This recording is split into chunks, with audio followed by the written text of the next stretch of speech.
is the Glass Cannon Network.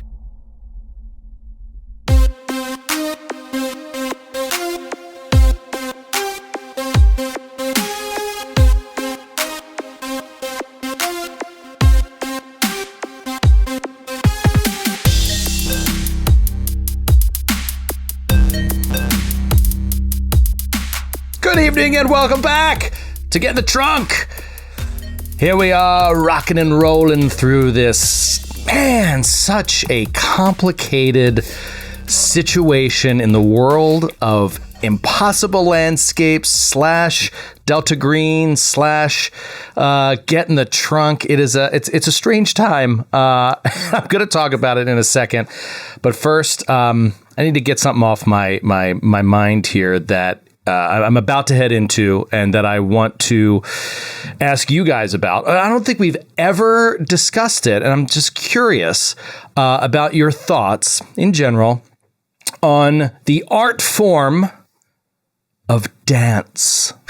I have to go to a recital tomorrow. Oh. And it's kind of a big deal. It's getting to be like a bigger and bigger deal as my daughter gets older. And it's not just like fumbling around anymore. I mean, there's a little bit of that, but it's definitely a little bit more organized. And my wife and her family, my wife is a former dancer and her sister is a professional dancer and is now a teacher. And it's just a big part of their family. And my sisters did dance.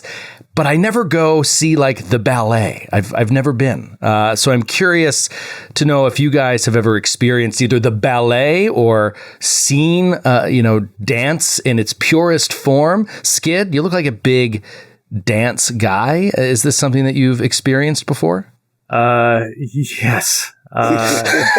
You're familiar, Skid. Yeah. Oh, yeah. Way more than you might expect. Really? I love it. Yeah. My mom was a dance teacher. I never knew that. I didn't know that. She taught Martha Graham technique for most of it until she got hurt. Until she hurt her hip. But she was also the chairman of the Colorado Contemporary Dance Board. So she would be among the people in charge of bringing in these dance companies and stuff. And I had no idea I was going to open up this can of worms. I had no idea. I drove a bunch of the Alvin Ailey company dancers were staying in our house. I driving them around in Denver. Oh my gosh. So yes, and I've spent many hours when a babysitter could not be found sitting watching a modern dance class. So wow, amazing, Sydney, dancing. Have you ever danced? I love dancing. Yeah. I used to dance. I did it when I was a kid. I think I did tap and ballet, and it was mostly fumbling around and kind of just like hopping around the stage. And then I stopped doing dance and I was doing sports and I did the musicals and stuff, which had dance in it. And it wasn't until college that I took proper dance. Oh, sorry, go ahead. That I took proper dance classes again. So I wasn't learning anything new. And then in college, I did contemporary. I did hip hop. I think that was it. I think I went up to like contemporary 3 and like hip hop 2. Okay. But man, how are you? Are you good? I used to be. I'm good. Where were you in the class? Were you like top of the class? See, it's bottom hard. Of the class? It's weird in contemporary because contemporary is weird.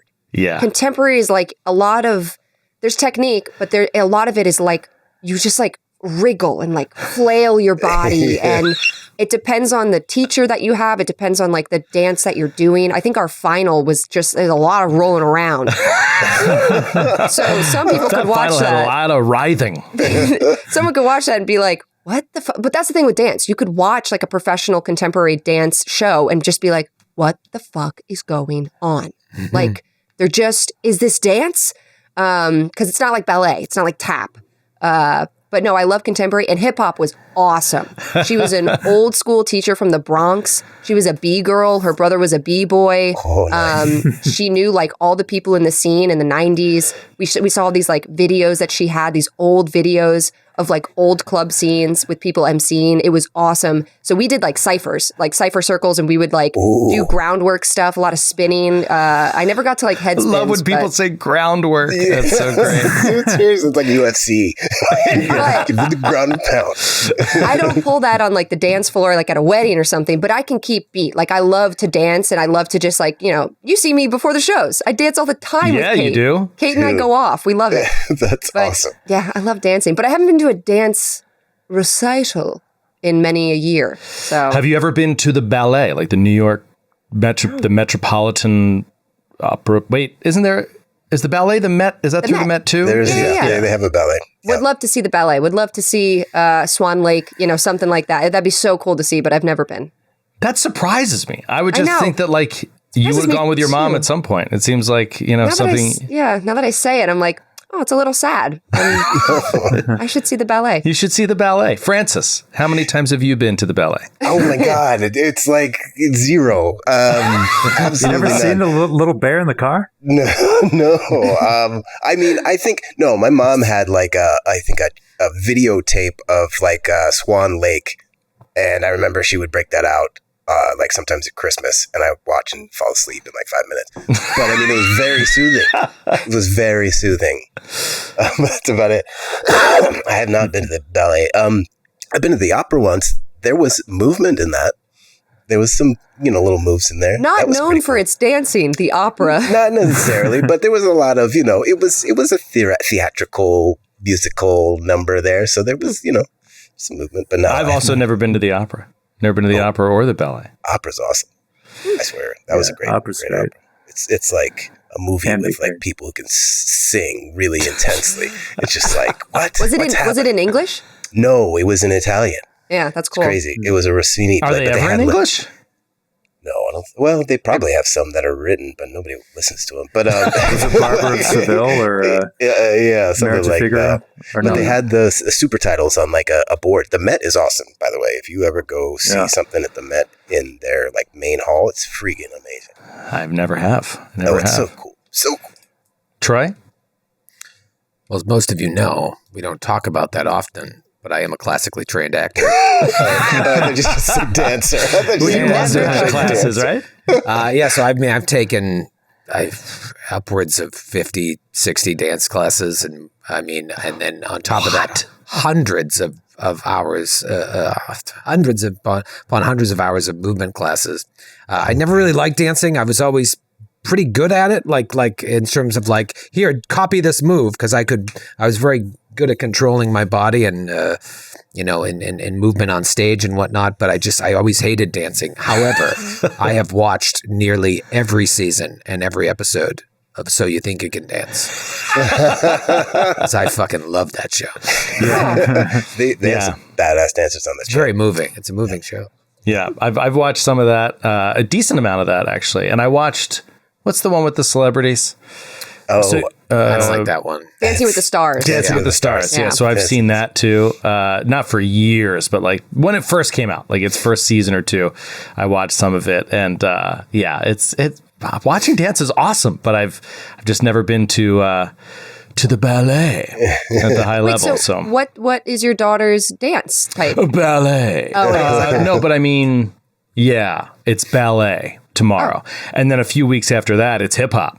It's Oh, cool. it's the hip hop recital. So I'm curious to see that. I've never been to a hip hop recital, but I've been to plenty of ballet ones. But yeah, they're just between my sisters and my daughter. But yeah, I was curious because it is my sister-in-law is a teacher at in Oklahoma. And in college and teaches modern dance. And so what you described as the writhing and the wriggling, I see these like amazing pictures of like people stretched to these, crazy forms. And the lighting is always so like weird and interesting. And it's a fascinating thing. I always loved dancing and I wish I could have gotten into it, but I was too busy killing it at sports.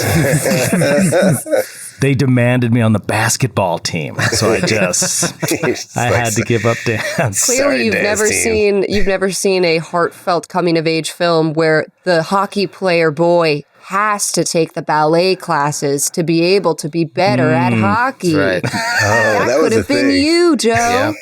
You're too busy impregnating cheerleaders. With your sweet touchdowns. Oh, so many illegitimate Joe O'Briens in high school. For Oh my God. Another fun fact, I have never seen Footloose. Never seen it. What? Yeah. What's happening? Was it banned in your house? Because that would be really ironic. Yeah. Seriously? You're joking, right? You're joking. I am not joking. I've never listened to the song? You're a child of the 80s. Well, I've listened to the song. I know the song from Skid, from Skid's song. Oh, no, I'm sorry. I'm mixing that up with something. You don't know the song. I do know the song. I think he knows the song. For some reason, I got flat-footed in my head. But we need to sit down and watch Footloose immediately, dude. Especially if you enjoy dancing. That movie is all about empowering people to dance. Start dancing. It just makes you want to Empower dance. the dance. Cancel the recording. We're watching Footloose. I'll put that on the docket for this weekend. Schedule it. It's necessary. Anyway, enough smiling, enough happiness. It is time to dive into the darkness. Oh! Yes, please. Yes. Invite Roger along. Invite Roger along for this one. He's here. That's Mitsubishi Royale. Mitsubishi Royale to you. Fucking forgot. Oh, God. Detective Royale to you. As we launch into episode 4 of season 5, I have to say that I'm very nervous with how to proceed with the adventure here. It is wonderful and amazing and brilliant. However, it is, the agents have found themselves tasked by Delta Green to investigate escaped patients from a mental hospital. They, 2 patients have escaped from this mental hospital, and it seems to have some sort of connection to a missing artist from New York City in 1995, an operation that these 4 agents were on 20 years ago, at which point they determined that the artist, Abigail Wright, was beyond saving. She had gone or experienced or been enthralled by or taken in with something purely unnatural, and it shattered reality as they knew it, and Abigail Wright, it was decided or determined, could never return. This name was brought up again in conjunction with one of the missing patients. In fact, they wrote her name on their wall in their own blood. Very scary situation. The agents have arrived at the hospital, and they've already been ushered into the head of the hospital's office, who they're about to speak to. And it's at this point that I feel very nervous about how we continue here, because I want to make it very clear that I personally take mental illness very seriously. And it is something that I was not thrilled to see was involved in this adventure. But I think that the adventure does a fantastic job of laying out what this hospital is and why this hospital is the way it is and how it works and how it operates and how treatment is done and all of these things in modern methods and the hope that Delta Green agents can be rehabilitated, etc. But I am not well versed in this, and I am not a doctor, and I am certain that during the course of this, I am going to say things that are fucking wrong, like completely wrong, about how patients are handled or about how you give treatment to a patient or about what, how this hospital operates. Please don't take just my improv as rote for what is in this book.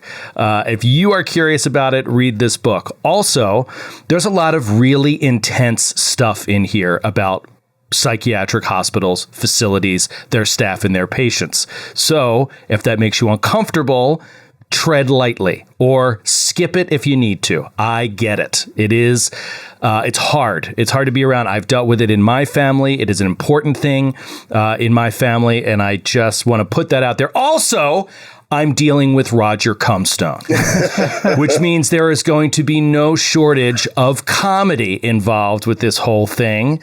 And I urge everyone to understand that we are not making fun of mental illness or patients that suffer from mental disorders. It is just the game that we play, and it happens, but we take it all very seriously. And I wish and I hope to give the most honest and represent this psychiatric facility very well. But yeah, I apologize if I say things that seem ridiculous or untrue about how hospitals like this work, because I don't know. I know nothing about them in real life. So I just wanted to say that because I'm very wary about how we proceed here. That said, it's an amazing adventure, and I just want to do it justice. So bear with me as we go through this. That's awesome.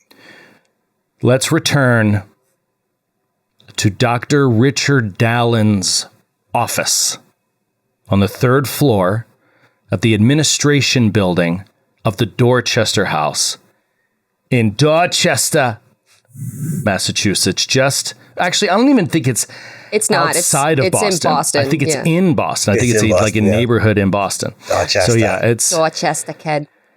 Dorchester. That's where Matt's from. It's right in there, and right in the city there, and that is where we're going to pick up.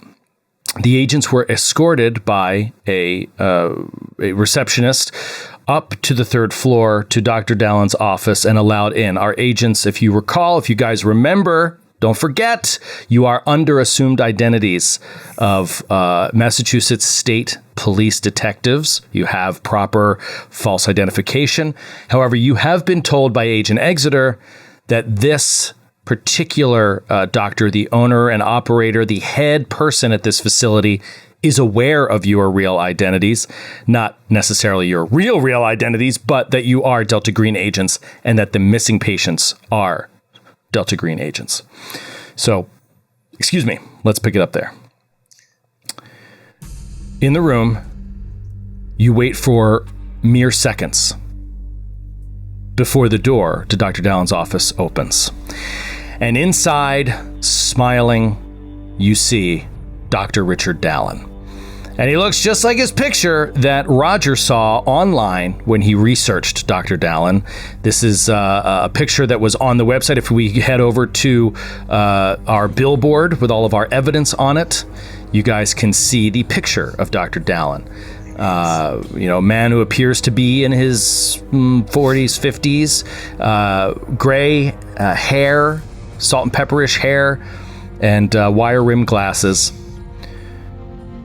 He opens the door and smiles and says, "Thank you for coming. It's very, very good to see you. Please, come in." And he steps back and invites you in to his office. Do you enter? Yes. First of all, Dr. Dallin, I want to know all about the procedural. Yes. Explain to us how this hospital works. I just want to know the patient procedural in detail. And also just in general mental illness and how you proceed with that in detail. I appreciate your attention to detail. It is these things of how this hospital operates. I almost said hotel. How this hotel also operates. Vicky did not say that. I'm just shitting on you, Joe. Yes, thank you. And she walks in. As you walk by, he says, "I take mental illness very seriously." Of course, as do I. I'm mentally ill. Excuse me. Actually, you all mechanically are suffering from one disorder or another. He ushers you in, and he closes the door behind you. As you step into his office, you see that it has a big window. Probably the first thing that you see is the bright, sunny summer day, both late summer day that you're looking at. Clear skies, and it's looking over this sweeping view of the grounds and a river in the distance. The Neponset River? Is that a river in Boston? Does that ring a bell to anybody? I only know the Charles River. I know, the Charles. All right, it looks out over the Charles. Charles. Over the Neponset River. There's no way it looks over the Charles. Thank you, Troy. He has, it has a very old school study look about it. Lots of mahogany, rich, heavy woods, dark woods, stacks of bookshelves filled with books, which at first glance contain all different views and opinions on psychiatry and psychology. He has a beautiful desk, a big, beautiful desk that he is now walking behind, and he sits down. He is a larger guy, overweight a little bit, stocky, as we'd say, but has a kind of a fun and honest smile and look on his face. He sits down and he says, "Thank you so much for coming. As I said, I am very concerned about the patients that have gone missing. And I am eager to get to the bottom of this as soon as possible and get those patients back here as soon as possible." Agent Exeter explained that you had been given identifications. Is that correct? That's right. Yep, we have Excellent. My staff is unaware of your real identities or your real purpose, which I say, and even as I say it, it doesn't really make sense. For your real purpose is to find my patients and bring them back safely. Sorry, And that would be your purpose whether you were police officers or not. Yes, I'm sorry. that is to say your staff doesn't know that these patients are missing, is what you're saying. No, they do know that the patients are missing. Yes, they do. They are expecting the state police to come and to perhaps investigate, which is why while you are here, you will be given a full run of the hospital, with certain restrictions, of course, as we maintain the decorum and the standard procedures of our hospital. It is very important to our patients that they are not too alarmed and that certain routines are met. However, I encourage you to go digging wherever you can to see if you can find something that my staff and I have missed. Quick question. Yes. I may be getting ahead of myself here, but you're sure they're gone? There's some sort of security cam footage of them climbing over the gate or jumping? He leans back. That is an excellent question. What shall I call you? Sorry, I don't know your names. Special Detective Royale is fine. Excellent. SD. That's probably for the best. That's probably for the best. Detective... And what should I call you? Call me Dick. You can call me Richard. You can call me Doctor, whatever makes you comfortable. All right, Dr. Dick.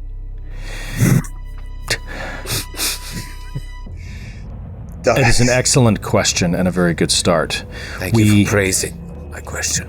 We have no physical, as of now, we have no physical evidence that the patients have left the facility or that they are on or left the grounds. Our surveillance, our cameras have not caught anything of that nature. I will have you escorted to security. If you'd like to look through that footage, you are welcome to. But from what I understand, the footage that would be most relevant is sadly missing. and not from anything nefarious. It seems it is just quite an unfortunate coincidence. I am not a computers guy. That is something that Michael can explain to you. God damn it. Is it Michael? It is! Nailed it. I thought I was getting Michael Bevins mixed up, but I was like... Michael is in charge of your internet computers. Yes, Michael is our head of security. He can help walk you through the events that led up to us finding that these patients were missing. I have to say, Dr. Dick, in my experience, there are no coincidences. That may be true, and I appreciate that outlook, particularly from a detective. It is... Special detective. Special detective, yes. He is All indeed questions special. must be asked. Everything must be looked into. On the surface, this has no direct answer.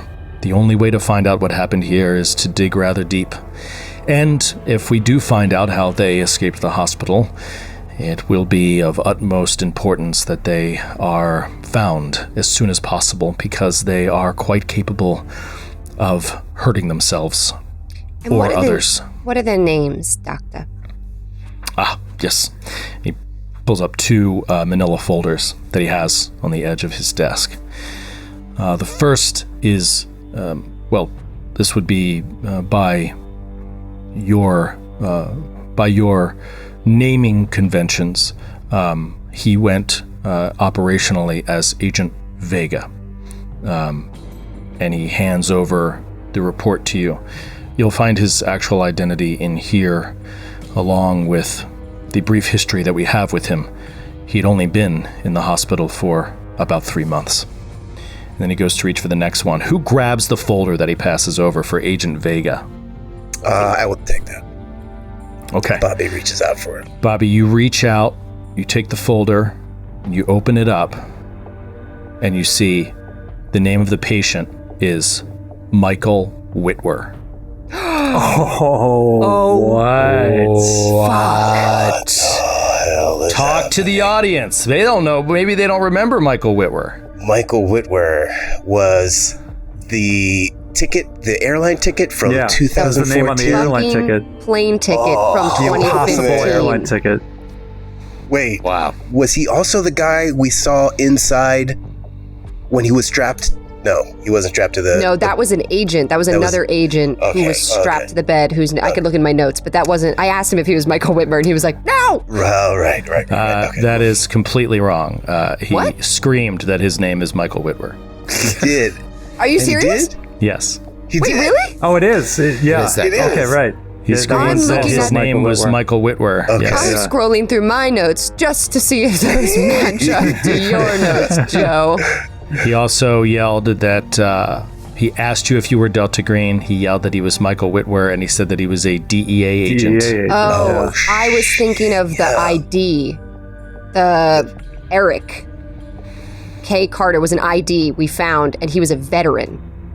Yes, that was a different. That was a different thing. Okay. That was found on a on a marionette that had seemed that that you saw run down a hallway. Yes, okay, but I did find hospital bed in the middle of the hallway, straps around the bed detaining the man.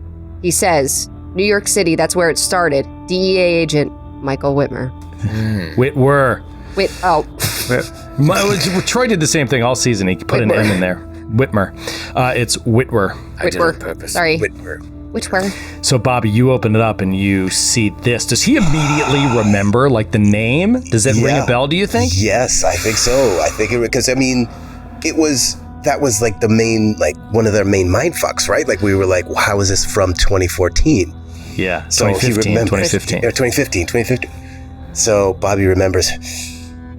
He looks to Murnau, hold with the folder open, and passes it to him. And as he's doing that and passing that over, Dr. Dallin is saying, the other patient is Agent Breckenridge. She had been here for quite a bit longer than Agent Vega. And he passes over the manila folder to... I'll take. And we both grab it at the same time. Oh, yeah. Oh. And Vicky doesn't let go. Vicky's still holding it. She looks to Messiah. and Roger lets it go. And Vicky opens it. Vicky opens it You've up. always been grabby. You see the name on this patient that goes by Agent Breckenridge is Dr. Lyra Westover. Oh my God. Are you? Oh my God. God damn it. God. New guy's in the corner puking his guts out. You open it up. I don't know if that means anything to Vicky. It does from the play. Vicky also, and seeing Bobby's reaction to, like, you know, he kind of like has pause. I think Vicky also takes a second and is like trying to remember the play, and she kind of just hands it toward Roger so he can look. Yeah, and so when Roger... Well, sorry. She was in, when we went into the night floors, she was in... The room. She was in the room. Yeah. And she was signed in by Dr. Dallin. Oh my God. And Was she? Had, she? yes. And she had on patient gowns, right? Everybody had on patient gowns. Yeah. Oh That's my right. God, that's right. Oh. And, all right, so Roger talks to her. She said something, like she recognized him, I think. I can't remember exactly what it was. And Roger had this weird memory of her because he was remembering his past, his future self, his past and future self. But now at this point, he has had presumably a mission with Westover in 95, right? No, in 09. In 09. So, so you know her. right. Yeah. And I mean, that must have been jarring as well. So, Yeah. okay. Yeah, because Also- you would have known her when you met her in 09. Right. You'd be But like- Roger's not one to be like, I met you on the night floors. He'd just Right. be like, he's keeping this whole thing, he's internalizing it all. This is crazy because I'm scrolling back in my notes of this exact area of the What do you DEA got? agent. Well, then it goes, Timothy Bale in a hospital gown has PTSD. He's also a veteran, meaning he's also at the Dorchester Hospital because that's where people who are veterans and in the force go. Then it says Dorothy Yale, not sure who that is. And then it fucking says Dr. Richard Dallin in my notes. Yeah, I just said that. I know, but it's just Holy funny because you fuck. remembered it, Skid, and I didn't until I looked at my note and then I went, because I saw it in my notes. That's why I was just looking at my notes. but I'm in this moment, I think, God, imagine how we all feel just like realizing like it's like a I think you lightning all bolt. feel like rolling a sanity check. Really?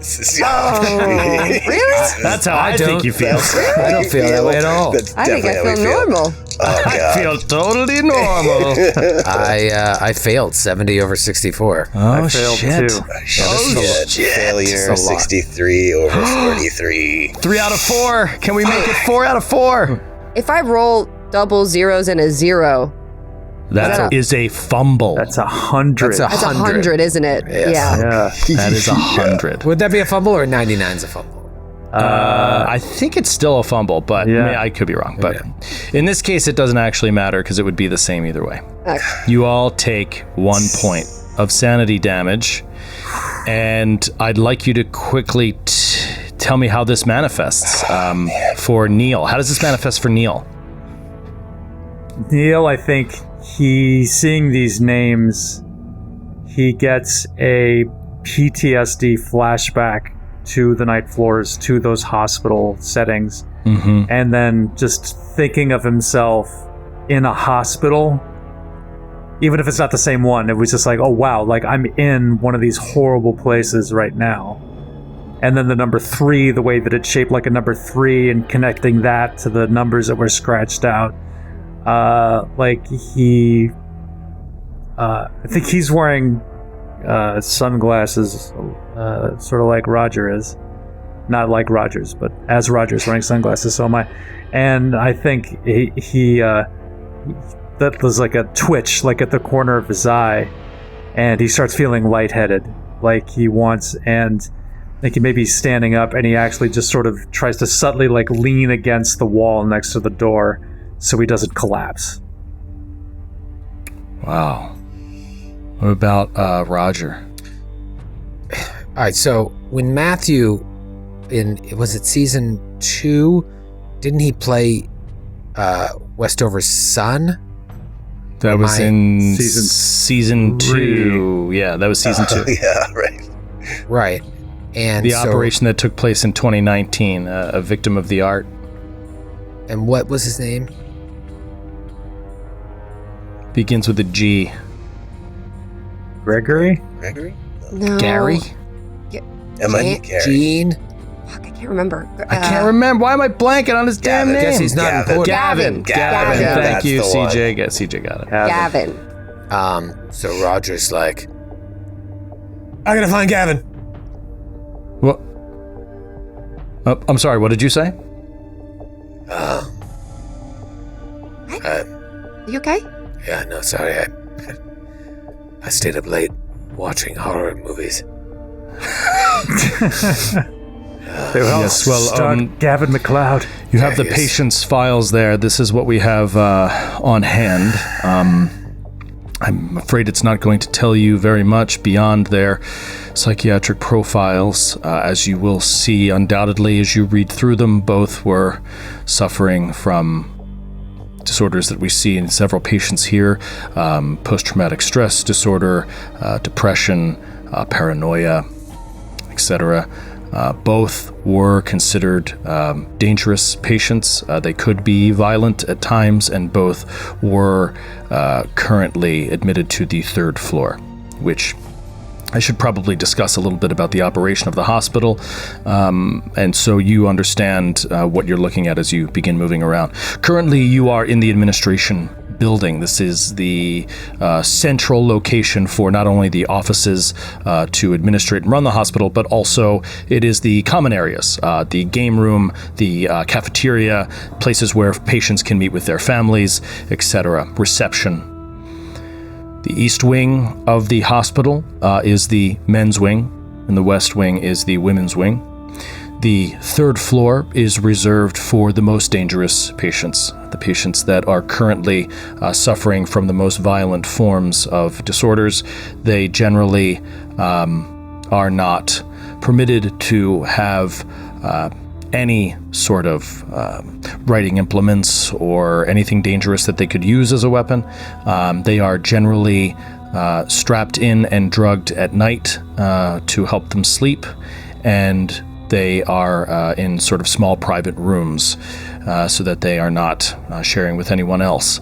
Both of these patients, Dr. Westover and Michael Whitwer, were 3rd floor patients. On the 2nd floor is patients that show some remarkable progress and are more aware of their sufferings and are working diligently to recover. They are allowed a little bit more personal freedom. In some cases, they share rooms. In most cases, they do. And in some cases, they can also begin to see family, particularly if they are actively showing signs of wanting to get better. And then our 1st floor is reserved for those who are very close to leaving the hospital, those who are ready for nearly all of the freedoms of day-to-day life, living on your own, in particular things like cell phones or other things like that they are able to have, and writing utensils, implements, all that kind of stuff. Which floor is that? That's the 1st floor. Let's see.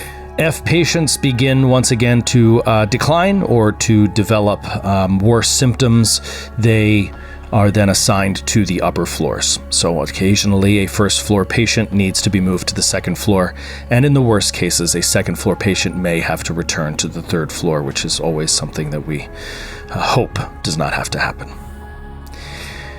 And Vega and Breckenridge, they were on the same floor, but obviously in different wings, correct?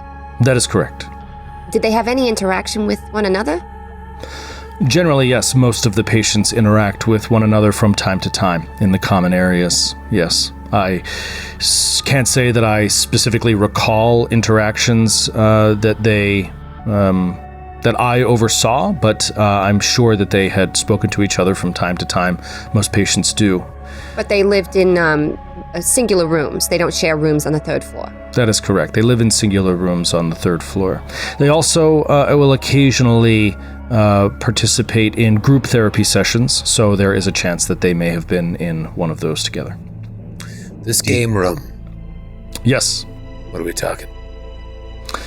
Oh, well, just standard games, board games, trivia games, things like that. And I assume this is for the patients only.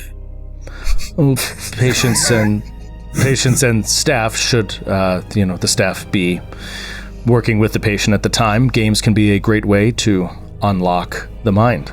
Patients and staff. Good. Would you like to play some games? Officer Royale?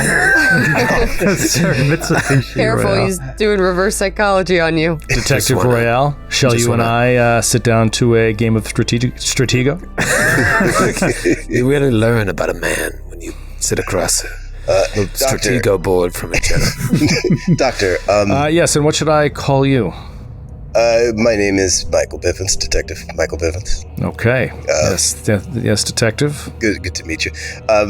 What would you say was there? Were you running their therapy sessions? I had, yes. What would you say there? Was there anything in their sessions, in their mental state, that could have tipped you off about this, or indicated they might be trying? No, nothing in particular. Dr. Westover had, like I said, she was here longer and had shown some degree of improvement.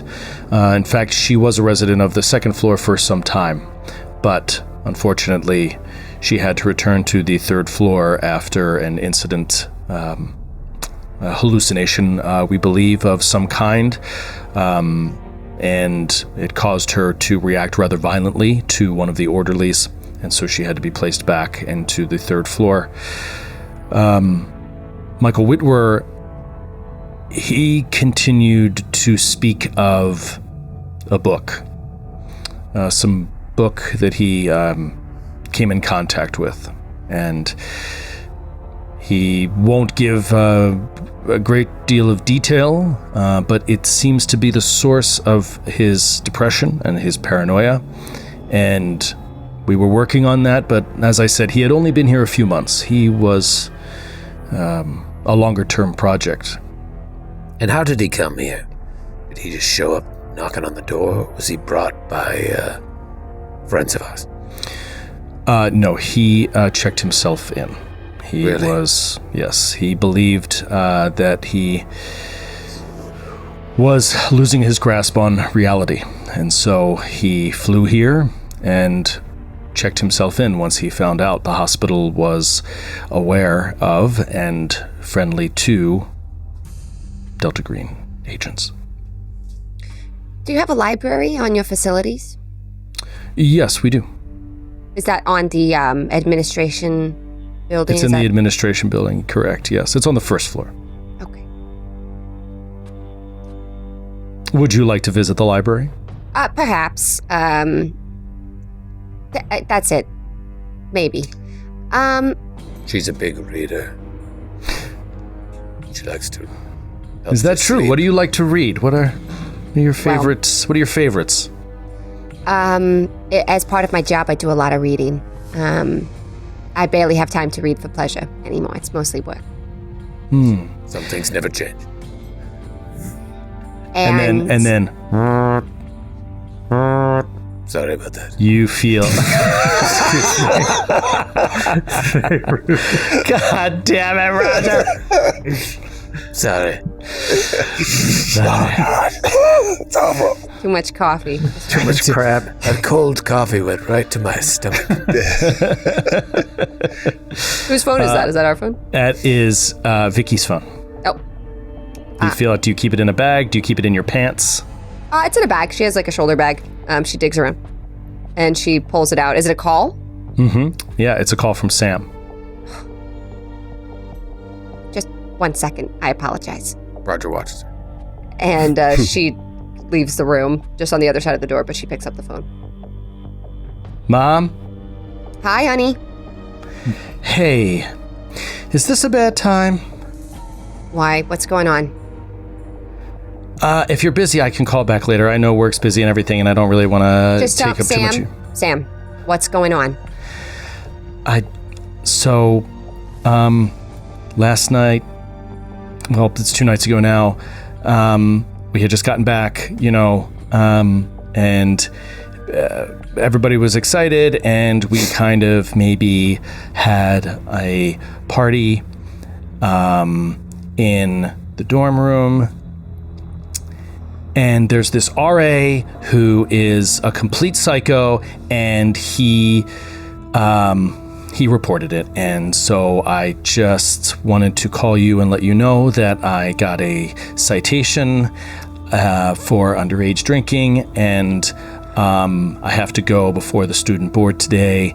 And I just wanted to tell you, I don't know what's going to happen. I could just, get off with a warning, but there could be other disciplinary measures leveled against me. I don't really know, but I just wanted to tell you, and I'm sorry. Silence. Silence on the other end. Mom? Thank you for calling me and telling me. But Sam, I swear to God, Sam, Christopher and I pay for this school for you to go to school, not to party in a dorm room with your friend. I cannot believe the thoughtlessness. You're back for a day, Sam. A day. I'm sorry. I will call somebody on your behalf before you go before them. And I hope that this is a lesson to you, Sam. Did you tell Christopher? No, I just called you. Okay, we don't have to tell him. You can tell him if you want, but I mean, maybe I'll just get off with a warning and then you don't have to tell him. I don't know, maybe. Can you please just keep me posted? Please text me. Well, they're seeing me at 3:00 today, so... It's today? It's today at 3:00, Why so if you can call somebody. somebody... Me yesterday, Sam? I didn't know that they were going to make me go. It was kind of up in the air, and then they kind of did it. So, can you call somebody? Sam, I am not your get-out-of-jail-free card, okay? Well, you offered. Because I didn't ask. Okay, I have to go now. Please text me after and just... I love you very much, and that's why I'm yelling. Okay, I'm going to hang up the phone. Okay, I love you, Mom. Okay, goodbye, Sam. Bye. And... Thank you so much for that fucking school. That was such a mom move, the silence on the phone. It's just like, oh, fuck. That's He's such a good kid. He's so honest. All right. Brush my hair. Her hair is longer now. She brushes it behind her ears. Whew. She wipes her forehead. She's sweating a little bit. She wipes her armpits a little bit in the hall. And then she walks back into the room. We stood here in silence while you were out. Everyone stood in suspended animation while you took that phone call. Just awkward silence. Yeah. Oh, you're back. She sits back down. Sorry, pardon. It was an emergency. It's all good. An emergency? Is everything okay? Yeah, absolutely. All fine now. Glad I took that call. Everything okay at home? Yep. You were saying, Dr. Dallin. I apologize for the interruption. I am rolling a D100 to see if Dr. Dallin senses anything. Oh my god. Between Roger and Vicky. What are you rolling, Serge? It's thick in the air. Humant? Humint, exactly. Okay. And this dude's humint. Wildly high. Practicing psychologist. I rolled a 94. Oh my god. You lucky bastards. You know why? Because he's not married. He doesn't pick up on those tiny kids. Yeah, quite possibly. That's a good one. That's his blind spot, is like marital tension. Okay. So you step back into the room, and he's wrapping up. Did you have any other questions? Because I would love to call in Nurse Samagina, who will give you a tour of the place and take you wherever you would like to begin your investigation. One more question, Dr. Dallin. Yes. Of course, we ran background checks on you. Not on all your staff. I'll have to talk to Nurse Samagina, but From my understanding, you renovated this building to turn it into a hospital. Is that correct? That is correct. Yes. Good research. Did you make any major changes structurally to the building? How many floors did it have originally when it was a school? No, there were no major structural changes. It was mostly cosmetic. The building had been a school for many, many, many years. I believe it opened in 1912, I want to say, off the top of my head, and then closed in the early 60s, I believe. There was at least 8 or 9 years that it was wholly unoccupied, so it just fell into disrepair. So the renovations were really more of getting it back into a livable state. We wanted to make something that was a little bit more comfortable for our patients. Now it is, of course, functional.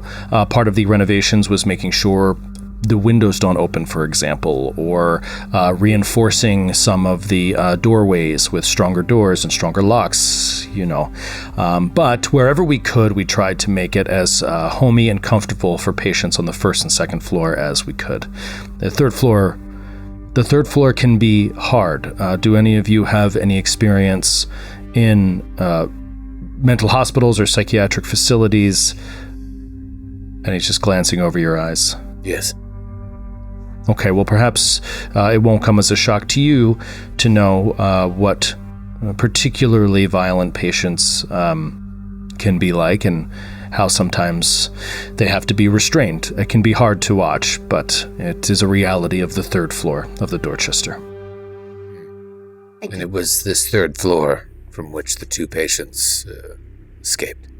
That is correct, and I will call Nurse Samagina now, and she will do as you ask. I have told... Well, let me just bring her in. And he calls and says, we're ready when you are, and hangs up and says, I've told her that you are free to go where you please.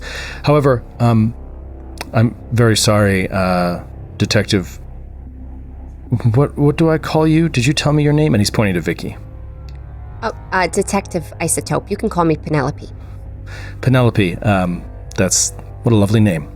I am sorry, but I couldn't help but notice as you reached for your cell phone that you are armed. And I'm not sure what happened with Gail at the front desk, but she should not have let you in here with such a weapon. I'm going to have to ask you all to turn over your weapons to me here, and I will keep them in the office, and you can have them when you're ready to leave the hospital today. But while you're walking through, you won't be permitted to carry weapons. I'm sure you understand. Yes, of course. Of course. And you have a secure safe, I assume. This is a Yes. firearm with the Force. Okay. Yes, of course. Roger will take the gun out and remove the cartridge from it with the bullets and split them up. He'll keep the bullets in his pocket. He's like, I don't want to leave you with an armed weapon. But he has several other guns on his person. Oh. What? Okay. Clearly. And is that it? Pulls that out of his side holster.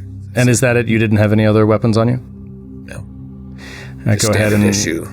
Roll persuade. Or if there's something akin to deception. I don't think there is. I think it's all comes under persuade. Stealth. I'm stealthily hiding the guns that I have on my... Sure, if you want to do it that way, that's fine. But I did have him ask you directly, specifically, so you couldn't use stealth, but that's fine. Well, if I can use stealth, it's 68 under 74. Okay. All right, we'll say he didn't see it. He didn't notice any other weapons on you. There's a giant bazooka shaped bulge on his back. Got knives sticking out of his pocket. Just under your hoodie, yeah. Maybelline also removes the cartridge, the magazine, and hands over the gun. That's it. Magazine, I couldn't think of that word. Makeshift does the same. Gun stuff. Magazine. There you go. Each individual bullet. You have a revolver. You have an old school revolver. Yeah. He spins the tumbler. Cylinder. Okay. So, yeah, you pass those things over. I just wanted to... I'm sorry, I'm just double-checking one thing. Yes, there is a key card that you will. So he'll say, and I have some of these, and he opens up a desk drawer, and he hands you 4 generic key cards that are blue, just the color blue, and say Dorchester House on them, and they give you access. And he'll say, take these cards as well. These are going to allow you to move around the hospital into and out of common areas and emergency exits. Should the need arise. It won't work on more restricted areas. Nurse Samagina will help with that. And then you hear knock, knock, knock. Oh, speak of the devil. And opening up the door is Nurse Samagina. Let me drop a photo for you. So a woman walks in the door. Cute. Bobby's single. That's up for you to decide, Bobby. That's just Samagina. You swing in single. You don't quite know. So yes, let's say she comes in and he says, Esther, these are the detectives from the state police who have been assigned to help us track down and find Michael and Lyra. And Samagina, that's a beautiful name. What is the nationality of your parents? She says, thank you so much. Colombian. Coffee. Yes, coffee. That is correct. Exit Vicky. Vicky is turn the other way. Vicky is like not looking at him. So I guess we better start with the security guards there. We still gotta. She thinks we're from state police, right? We're still going with the Boston accent.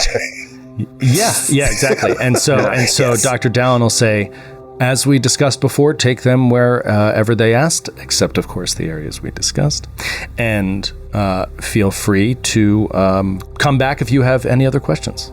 Thank you so much for helping us, and thank you so much for helping Michael and Lyra, most of all. Goodbye. Get the fuck out.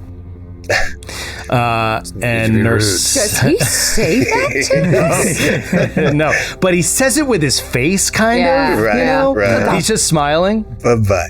But you know what's going on in there. So Nurse Samagina, Esther, walks you out, and she says, Did you say you wanted to go to security? Yeah, that would be a good place to start. Okay. Let's go there. And she will take you down to the... Sorry, I had it here. She will take you down to... oh, no, not even down. I'm sorry. She takes you to another room on this floor where Dr. Dallin is. And she walks you over, and you see a sign outside the door. And it says security and server room. And she pulls out a key card, beep, beep, buzzes it in, opens up the door, and ushers you in. Right. Do you walk in? We walk Yes. in. We all Probably walk my least favorite question in RPGs. Do you walk in the door? I don't want to drive your character. I pause in the threshold. I ponder. in. I contemplate. What did I eat Is for something breakfast wrong? this morning? You step through the door. She walks in behind you, and the door closes behind you. And we're left alone in the hallway. And let's take a break for a second and think about that.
we cut back in, and we're in the server and security room.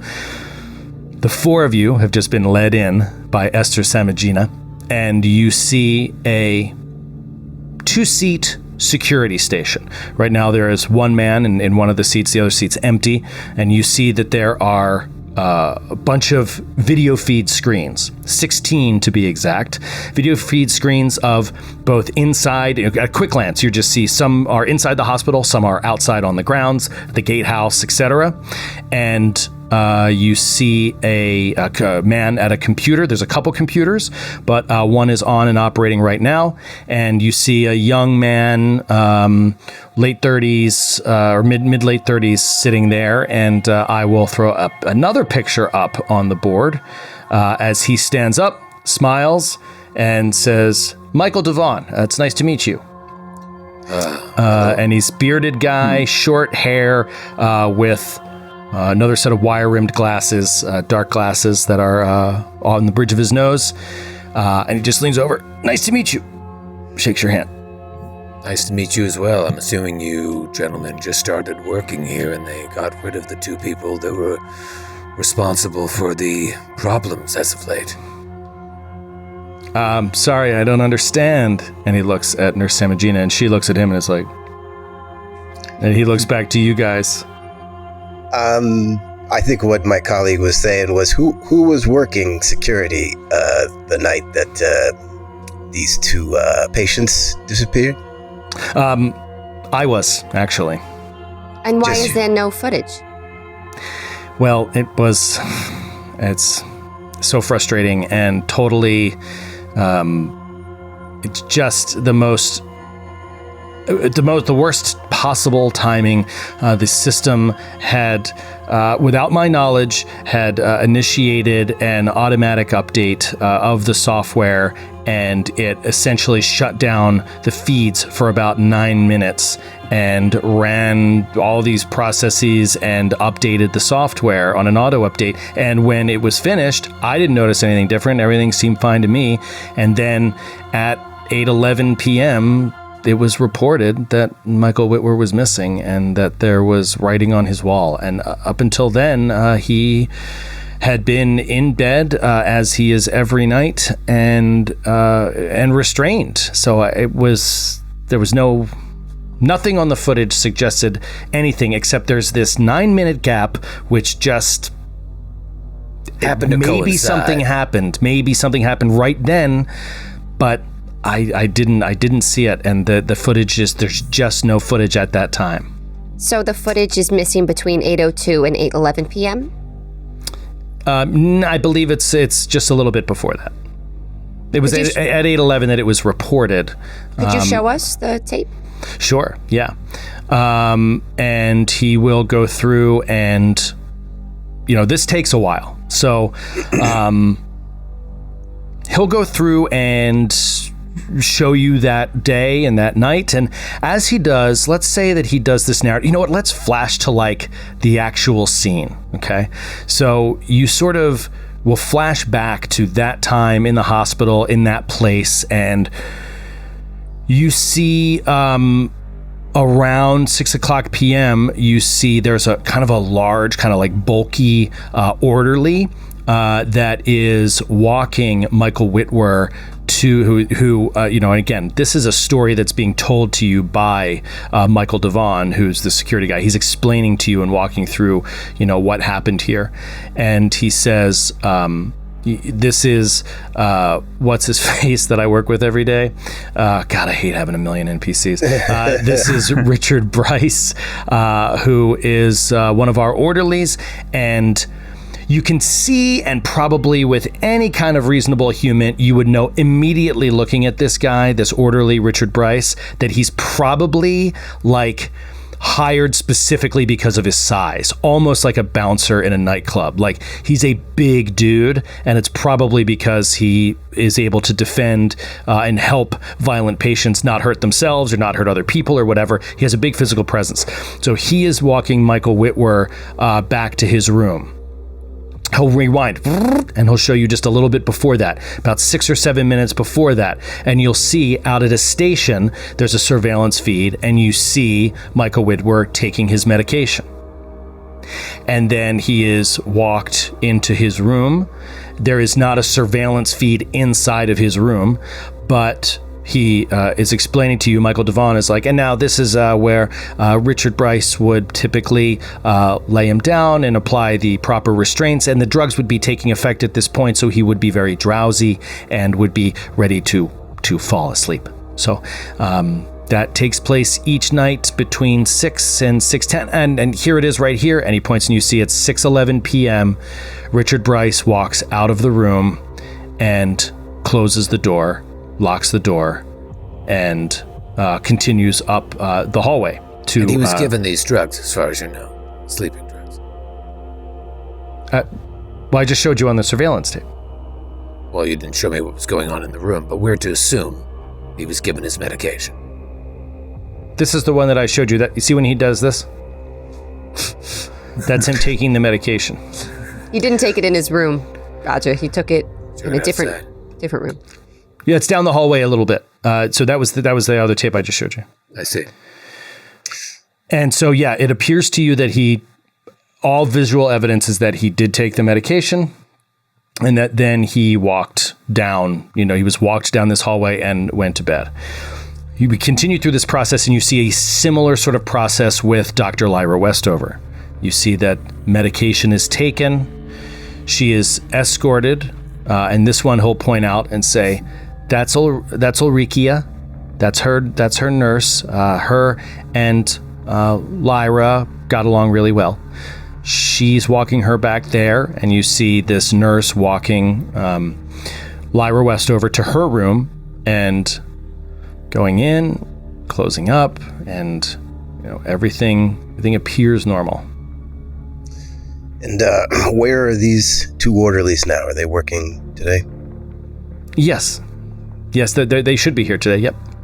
And just to clarify, neither Michael Whitwer or Dr. Lyra Westover had anything in their rooms or on their walls at 6:10 p.m. when they were put into bed. That is correct, to my knowledge.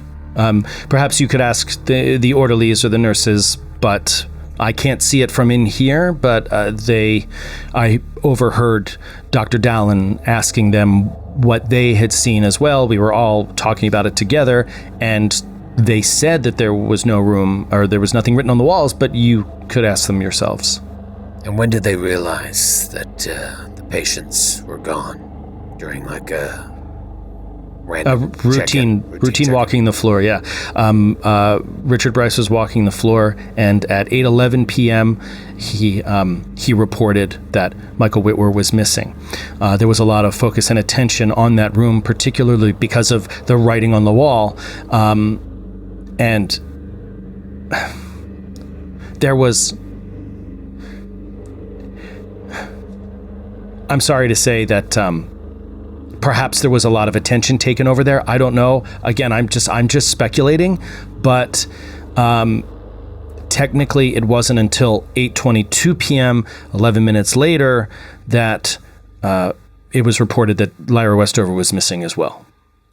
So I don't know if it's possible that she was missing, that she left at the same time that everyone was focused on this other cell, or room rather. However, there is no surveillance footage that she left. It clearly shows her hallway, and she never stepped into it. In your opinion, knowing the ins and outs of this building and watching this security footage all day long, what is a method that a patient would use to escape? Obviously, you have these keycard fobs who, would they be able to steal one? Would they climb out a window? Dr. Dallin said the windows don't even open. Perhaps it's possible, but the nurses, the orderlies reported no cards missing. They had their cards on them. The doors even to the patients' rooms were undisturbed. There is no indication, physically anyway, that they walked out of that room. Also, just on the grounds, there's no one was reported on the grounds, and the surveillance footage, even after that 9-minute gap, showed no one on the grounds moving around at all either. So it doesn't make sense. Has a patient ever gone missing in the past? No. Never, since this hospital was open. There have been times when I've been here that patients that are allowed to have outdoor time have gone missing briefly. People just lose sight of them, perhaps, but they've always been found on the grounds within a matter of minutes. But no, there's never been a search where someone was gone for more than for a day. The perimeter is all fenced in, yeah. Correct. The perimeter is completely fenced in, though the only surveillance that we do have is mounted on the side of the building. We don't have any surveillance outside of the guardhouse mounted on the outer walls behind the facility. But I haven't walked the grounds personally. I know that Richard Bryce went out there looking and said he didn't find anything. Richard Bryce, the orderly? Correct. So they double as security? No, he just was partially perhaps considered it his fault, and he was looking for the patients. He was very afraid. What is your job again? I work in the security and server room, so I do the computers, the software, technology, and security. Computer stuff. Yes, that is correct. These machines hooked up to the internet? These machines? Yes. Right. Man, some special detectives here, some crack investigators on this one. Can I ask a question? Oh, yeah. I haven't spoken in about an hour. I forgot you were there. Were there any recent, new or relatively recent hires here in the staff? No.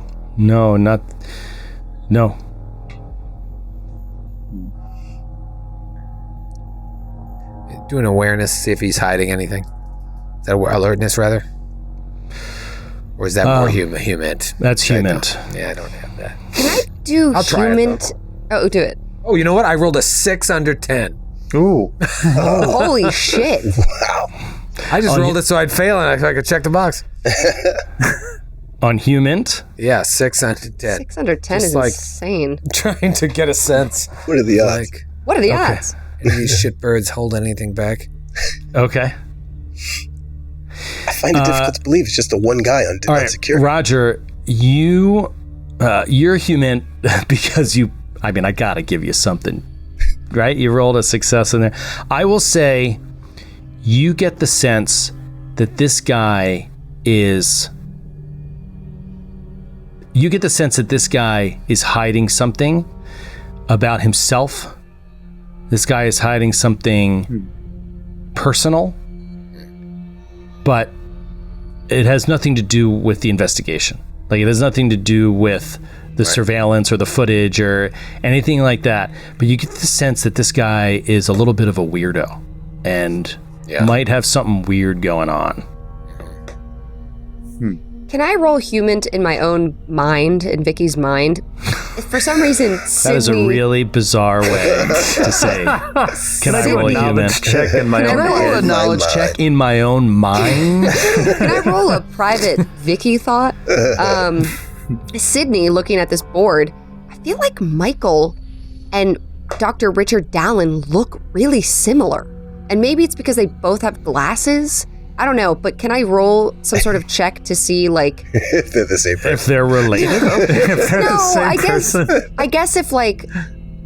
Okay, maybe Vicky asks a leading question then. And she says... Are you a clone? You have to tell me. No, she says... You have to tell me I'm a cop. She says... From New York. Tell me I'm a cop. God, she's such a good cop. She is. She says, you know, Dr. Richard Dallin can be a little difficult. We dug into his background, and I understand working for someone like that can put a lot of stress onto a person, especially in your field. I mean, you have to be eagle-eyed 24/7. I know what that's like. It's draining. Would you say that Dr. Dallin is a fair doctor and a fair boss, not only to his patients, but to his staff as well? Do you feel overworked? Of course, no. Dr. Dallin is amazing. I don't know what you mean about him being difficult. He's an incredible, he's the best boss I've ever had. He's never raised his voice or his hands to any of the staff? No. Dr. Dallin is, for a person that deals with what he deals with day in and day out, I can't believe sometimes how positive he can be. And he's a very positive influence here. I've had some shitty bosses. He's great. Well, I rolled an 81 over 80 in my human. So Check that box. Wow. All right. So I actually like this. So like this guy he's giving you all you want, and Vicky, you're not sniffing anything suspicious. But Roger, on a really, really rare tip, is actually picking up something fishy about this guy. And it's the only thing I can say is it's not that he's lying about his job or the security footage. It's that this guy's got something going on, like in his personal life, that it's like, he's a little bit of a weirdo, I feel like. I think Roger's going to push it and just be like, we're just going to need to take a look at these computers here real quick. And he looks at Nurse Samagina, and she's like, and looks at him, and he looks back at you and says, what would you like to look at? Perhaps I can walk you through, or? Oh, no, that's fine. Agent, Detective Bone Dick. Detective Bone Dick? Is that what you just said? Detective Bivens. Bivens? Detective, yes. Detective Bivens. Detective Royale.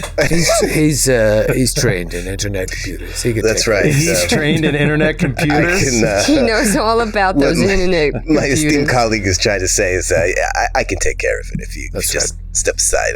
I can navigate. What is your computer skill, Francis? Oh, it's shoot. I just assumed you were the best at it. Yeah, no, I have some decent computer skills. I have 40 in computer science. 40. And that helps. I don't know if that helps with the I think bureaucracy. that's the highest we have, right? There's no one else. Yeah, I have a 0. That's why I've been playing it this way. No, I have no computer science. Should I roll? Yeah. Rolling. Yeah. Yeah, go ahead, roll. See if he has any creepy folders. 68 over 40. Damn. Nice. Check it off. Check the box. Oh yeah. Check that box. Strong. Yeah, so he'll let you sit down and start messing around in there.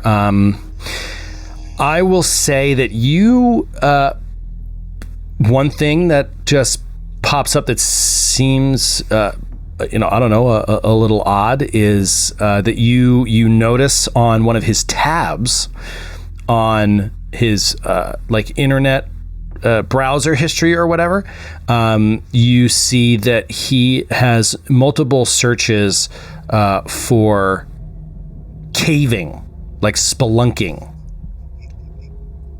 like deep cave diving, basically. I thought for sure you were going to go porn on that one. I thought it was going to be porn. I know what every one of you wanted. I thought it was going to be So I porn. just took a left turn. Even when I heard caving, But I was mean, like, as soon as I said spelunking, I think we all know what I meant. Dude, you into caving? Oh, yeah. You and your wife do a little caving? Bobby, mention the spelunking. Mention the spelunking. I'm a spelunker. I do spelunk. I do spelunk. Oh, I've spelunked. Is that a verb? I've spelunked. I've spelunked. A lot of spelunk.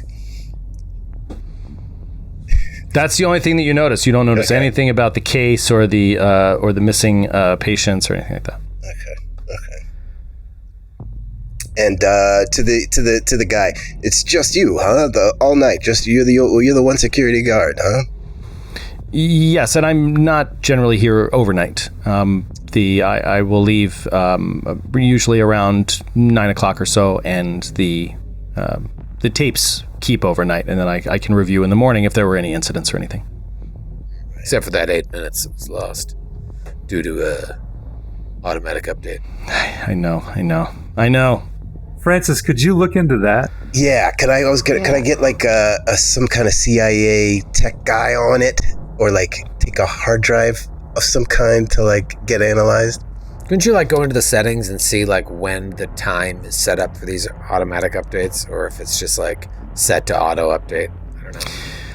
If you want to do this by the book, you'd have to tell Dr. Dallin, or at least report to the facility, that you wanted to confiscate a hard drive and that you had a warrant for it. You know what I mean? So like that would be a couple extra steps. You could do it, but it would be a lot of paper trail for those lies. Yeah. You know, just got to think about how you want to approach it. I mean, it's got to be. I was worth thinking it. just another computer check, just to like look at the log. Yeah, is that something? Sure. Is that just another roll? Yeah. All right. Oh, 82. Damn, I'm not rolling good. 82 over 40. This is something I don't think we ever have. No. No. Because we didn't need it in the fucking 90s. The 9 floors, it was just like, nobody had computers.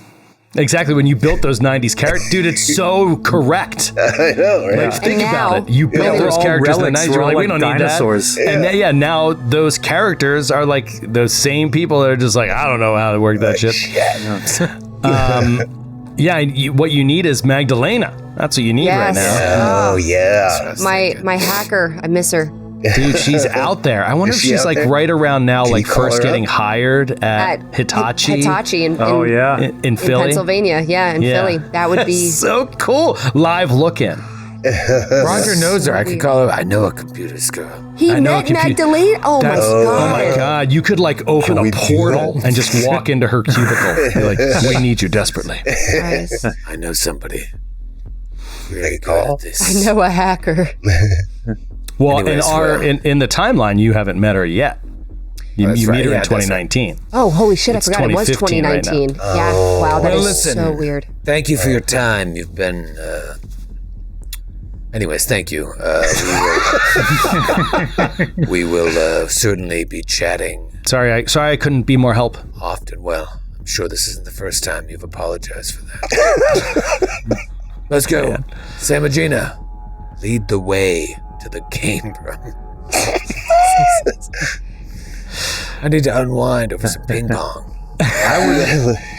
There are two things. I'd like to check out the room. I assume that the rooms have not been disturbed since they disappeared. I think we should definitely go to Yeah. the third floor. Yeah. Yes, the rooms have not been touched. Would you like to look at those? I would like to look at those, and I would Yes. like to do a perimeter check just to see if there are any traces of escape. Okay. Let's go back up to the third floor then. And Esther Samagina walks you back up to the third floor. Do you want to go to Dr. Westover's room or Michael Whitwer's room? We split up. Where? No, I guess we all need to see it all. Let's see. Go Yeah. Whitmer. Yeah. But we're also looking for this orderly dude too. Yeah. That's yeah. next. That's next. Okay. So you'll go upstairs, and she takes you over to the west wing, or the east wing. The east building, third floor, is the men's wing, and she puts the key card in, and boop, boop, and it just like unlocks, and you can see this is kind of this like reinforced door, heavy door, and as you step in, you see that there are, you're in kind of a somewhat common area. It's like an open area before heading down toward the administration wing.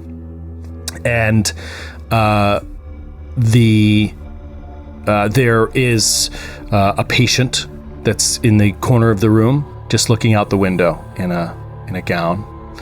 And she keeps walking deeper in until she gets to a small hallway with some offshoots of rooms. As she enters this small hallway, you see this orderly comes walking around the corner, the one you saw from the tape. The big dude. The big dude. When you see him in person, he's not like 95 Roger Comstone, but he's like bigger than Roger now. And he comes up, he's about 6'3", looks extremely athletic and fit, and in his late 20s. He comes walking by, and Esther Samagina says, "Richard, these are the detectives from the state police." And he says, "Oh, hi, nice to meet you." She says, "Richard was on staff that night, and if you need anything, he could probably, I have to go right now, but if you need anything, just let me know." And he starts to like move past you. Whoa. What's the hurry there, guy? Can we have a little quick chat before you go? Can it be quick? I've got a call on the west side. I just had to run over there for a minute. I can come right back. The west side in the women's wing? Yes. We're heading over there in a minute. Why don't you walk with us? Right now? Yes. No, we have to check out. No, we don't. We can walk with him. Yeah, we won't take up too much of your time, man. Oh, okay. Just come with me. And he starts walking toward the west wing. Are you leaving? Are all of you leaving? Some of you going? Yeah, we're following. That way. We're following. Okay. So you turn around and leave the room with the blood writing on the wall and walk back toward the west wing. We just want to pick this guy's brain real quick. So is Isotope's idea? Yeah, All right, you're leading this one, Isotope. So he starts walking, and yeah, he's just walking silently ahead of you. We wanted to see if you had any information about the night that Michael Whitmore went missing. We looked at the security footage, which was obviously not helpful. I'm sorry. Did you say Whitmer? Whitmore.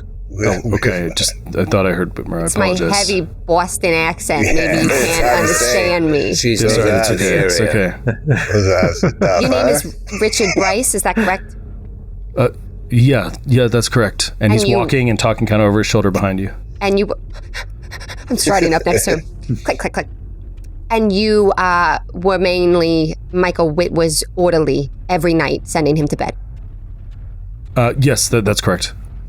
And on the night that he went missing, you were the orderly who put him into his room and tightened his restraints in his bed. Yeah, that's correct. And boop, boop, click, and he's opening up the door to the central wing. And as you walk in there, he's walking through the game room. So now you're kind of seeing the game room. It's the four of you, and then in the back is Sister Semigina. And you see there's multiple patients in here, men and women, and they are...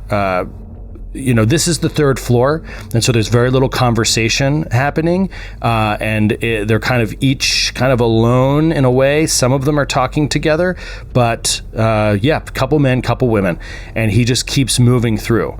And then you see this other woman who you saw from the video feed, who he had referred to as Ulrikia, the woman who was walking with Dr. Lyra Westover, and she seems to be into it with a patient right now. Just like talking, calming them down. They seem to be like crying, and she's like talking, calming them down, and she's dressed like, as a nurse.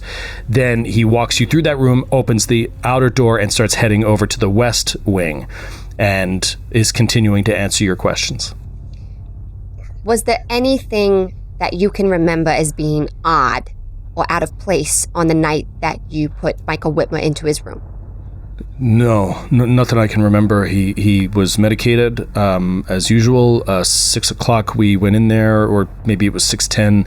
We went in there, and he was already starting to fall asleep by the time I left the room. Click, beep, and he opens up the door to the west wing. And as he walks in there, there is a woman who is hysterical. So there's a woman who is screaming, older woman, and she's thrashing around and kind of hitting this wall. And he's like, "Could you just stand back here for a moment, just for a moment?" And he heads over to her, and he tries to like grab her to like restrain her, and she's like, "No, and she's screaming and clearly very upset. She has dark hair and kind of a wide face, and she's saying, "I can hear them," and he's like all of a sudden kind of like wide-eyed turns and looks at you and is like, phones, do you have phones on you? Yes. Yeah. You have to step out of the room. I'm sorry, just for a moment. You have to step out of the room. Please. And she's like, I can hear them. And she's pointing at you. All right. At Vicky. Okay. Back up.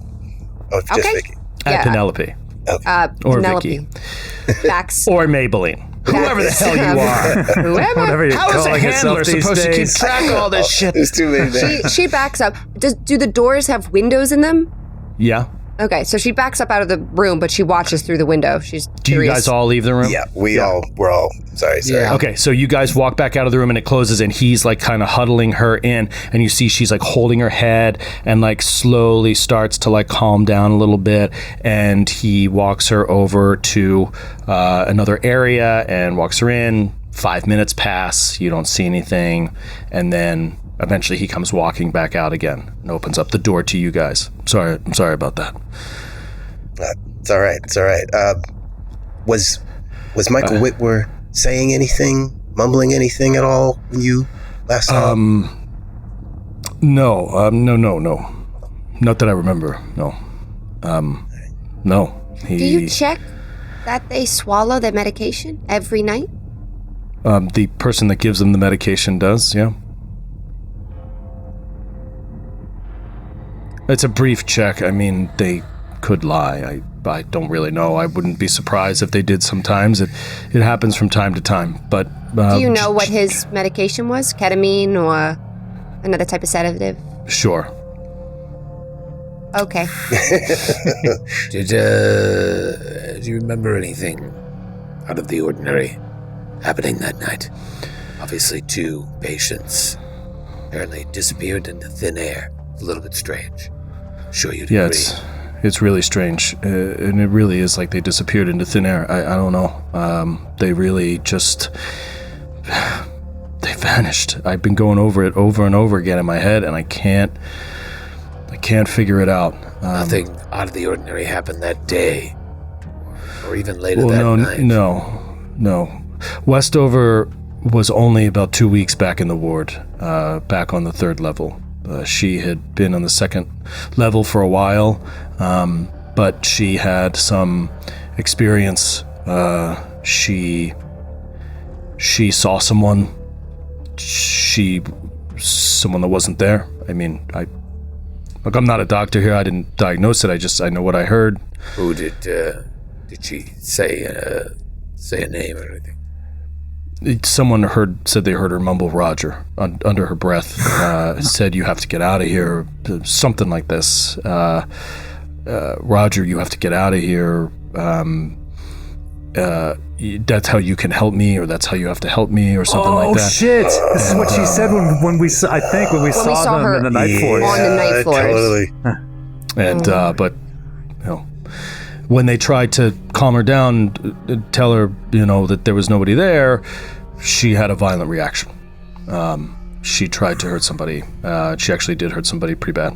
Right. All right. Well, you guys can wrap it up here. I'm gonna head over to Whitmer's room. Can I ask you a question? Yeah. That woman that just had the episode in there, what is her condition? She has she suffers from a paranoia, hallucinations. She believes that she hears voices from electronics, and whenever they're around her, she can have episodes. What is her name, if you don't mind my asking? Her name is Dorothy Yale. Dorothy Gale? What? Dorothy Yale, who was also that person we saw on the night floors. Fuck me sideways. Did you Are have you to ask her now? Really? Kidding me? We all I think heard also that, right? Vicky gets Roger the started look. walking down, turns out, Dorothy Gale. What? Vicky gets the look that Roger just had, and I think she's like, "We should with the other room, the Michael room. We should." Yeah. And she just kind of like also walks, and I'll see you. Yeah, we'll yeah, thank you. Richard, thank you, Richard. Richard, yeah. Sorry, I couldn't be more help. And then he just walks away, like, with purpose. You can tell he's probably got a million things to do, little stupid things. You're ignoring your traps. What's that? Your traps. It's kind of a rookie mistake. You just focus on pecs and biceps. You should do some trap work. Huh. He just stares at you for an extra second. And then turns around and walks away. Roll a humint. Me? Yeah. Or just I Roger. thought I got to get it. No, it was a 60. I saw the 0. I got excited. 60 over 10. Okay. You get the sense that he's not going to change his workout routine. Roger's feeling a little intimidating because he used to be that big. He's too small. He's too small now. Now he's a little bit Work on smaller. your traps, bro. He just had to try and He had to say peacock him. something. Peacocking him. What do you call it? Exactly. Neg him. Yeah. Exactly. All right. I mean, I don't know what our plans are, but I would certainly like to also speak to Dorothy Yale. Yeah. Oh, we could do that right. Yeah, do you want to do that right now? I'm sorry, not right now. No, she's...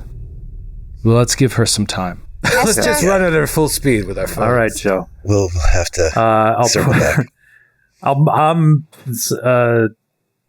Neil is he's got his little sort of like spiral notebook. It's old. It's like this is the one from the original like case that they were working. And he's gonna start scribbling like Dorothy. Yeah, like he's gonna like go find her name in the thing and make his little shorthand reference and just make a note that yes, we do have to talk to her before we go. Are you hungry at all? Could I take you to the cafeteria, maybe, and you could get a bite? It's lunchtime. Do they have coffee here that's more than room temperature? They do in the first floor cafeteria. Yes, Perfect. caffeine is not allowed on the second and third floor. Well, then we'll check that out after we check out Mr. Whitman's room. Yes, okay. Right this way. And she walks you over to Michael Whitwer's room. You step through the doors into this room and you see, true to the picture and untouched, it seems as of now by the staff, is the dried blood on the wall. And now you're seeing the writing yourselves, and not just from a photograph. Dorothy Yale. The picture's on the wall, or I'm sorry, the picture of the blood wall. Seeing it yourself in person. It's all adding up a little bit. Let's get a sanity roll here, please. Oh, come on, dude. Oh God, 50. I'm going crazy. Going crazy. I'm good. 54 under 63. Nice. I'm good too. 12 under 64. And Neil? 42 over 38. Oh, Oh, 38. Neil's on there. Murnau's on the Oh edge. my God. Yeah. All right. Both of you guys, another one. How close are you to a breaking point? Probably not close, right? Not yet. Because I think we reset those pretty much after the last I'm adventure. and everything. 41 right now, but my breaking point's 33, so Okay. So you got some time. hanging on. Okay. How does this manifest itself, Neil? I mean, you just saw Dorothy Yale. You're now seeing this blood on the wall. What's going through Neil's head?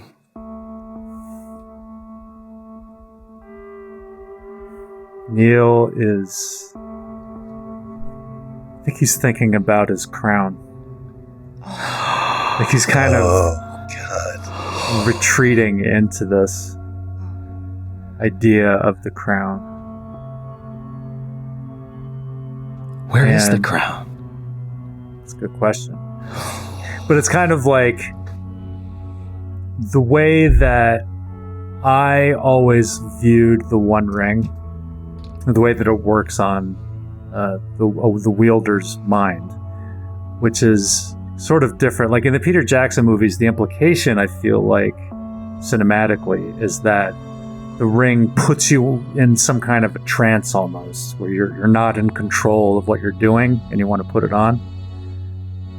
The way I always preferred it was that it plays on your fears and makes you think you'll be safe if you wear it. And I think that's kind of how the crown is manifesting for Neil right now.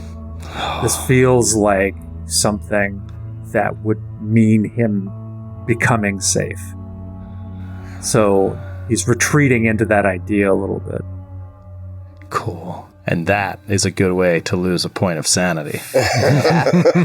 What about Bobby? How does it manifest? So Bobby is looking at the blood. He's thinking about Dorothy Yale, and recalling everything from the prior mission, and specifically flashes back to the point where he is looking in the mirror and sees his father's face, and his heart rate jacks up.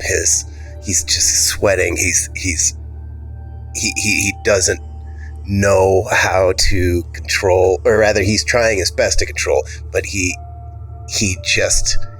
alive with tension, and he's also kind of excited as well. Like he feels like there was something unfinished in that mission that pertains to him that he needs to figure out and he needs to kind of see. So he's just at 100% alert right now. I bet.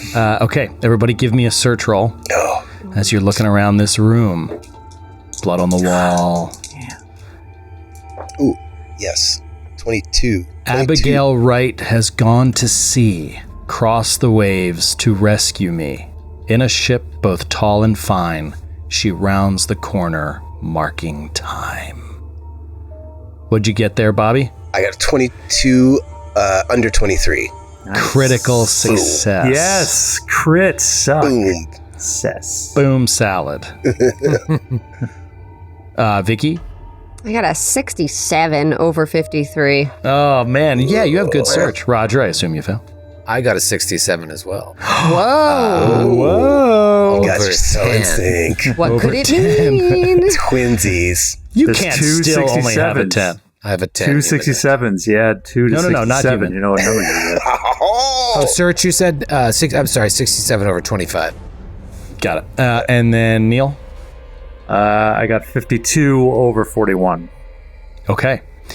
So, you guys are scouring this room, looking it over for any further evidence, and you don't see anything that jumps out at you. The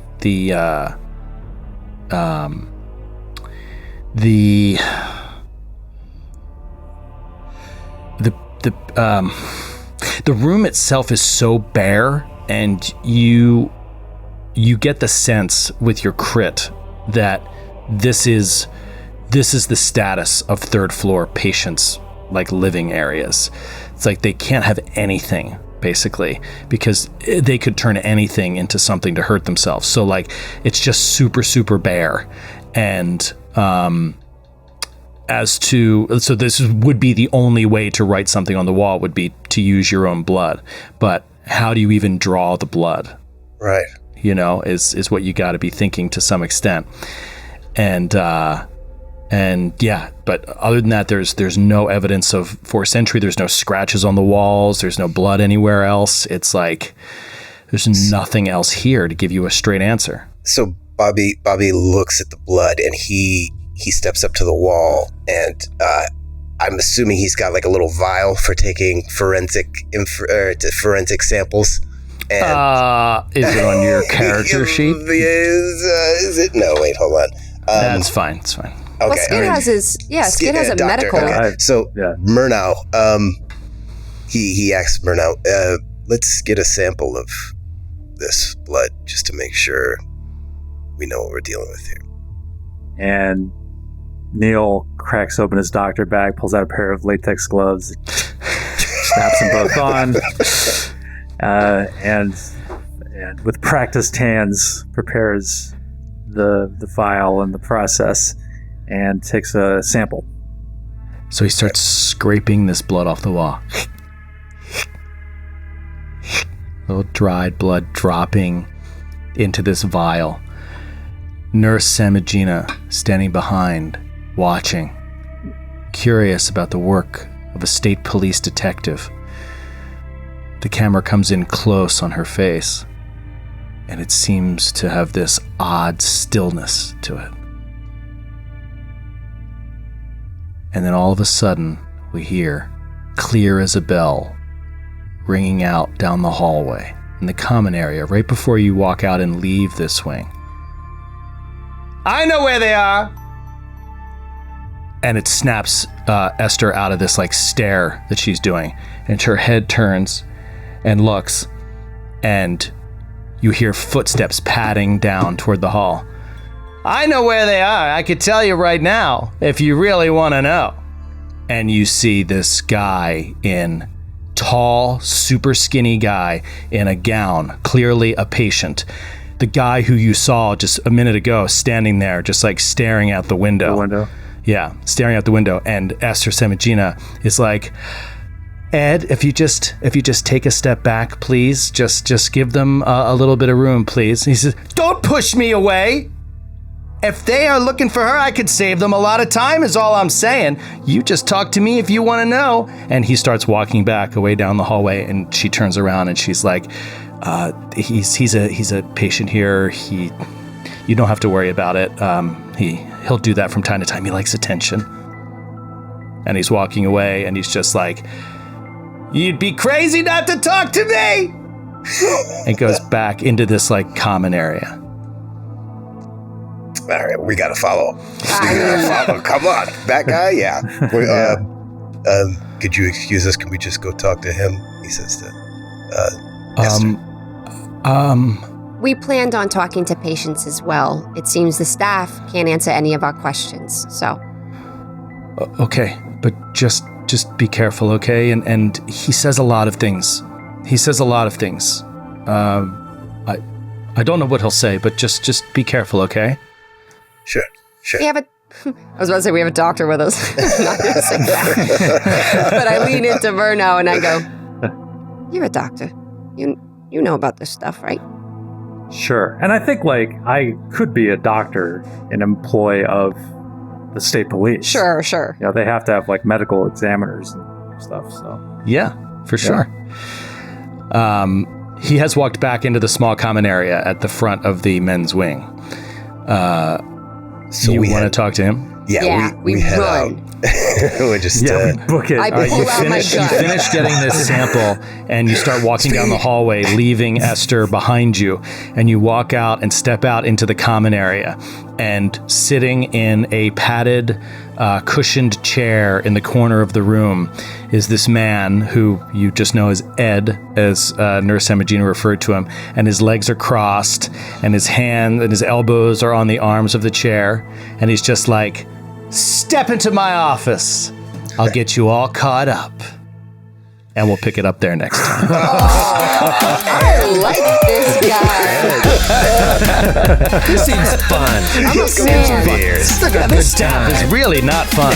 I want to talk to a fun guy. That'll be fun. I feel like Ed is the character on the TV show, like a guest star, but who's like a famous celebrity. Stunt casting. It is stunt casting. It is totally. Yeah. It's like a Love Land Randy episode. Malik. Yes, and everyone's like, oh, he's in this?